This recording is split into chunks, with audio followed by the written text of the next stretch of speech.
तुम्हाला hamstring sprain असेल तर तुम्ही त्यासाठी काय केलं पाहिजे हे मी तुम्हाला सांगणार आहे पुढील 60 सेकंदात. Let's go.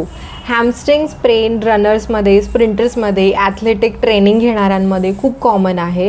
हॅमस्ट्रिंग स्प्रेनमध्ये तुम्हाला मांडीच्या मागच्या बाजूला दुखतं, तिथे थोडी सूज येते, तुम्हाला चालायला त्रास होतो, गुडघा वाकवायला दुखत असतं. हॅमस्ट्रिंग स्प्रेनमध्ये तुम्ही क्लिनिकमध्ये जाऊन मेडिकल असेसमेंट करून घेतलं पाहिजे. केव्हा केव्हा सोनोग्राफी किंवा MRIची पण गरज भासू शकते. आणि माइल्ड किंवा मॉडरेट केसेसमध्ये रेस्ट सांगतात, त्यामध्ये तुम्ही जास्त ट्रेनिंग करायचं नाही, थोडी रेस्ट द्यायची.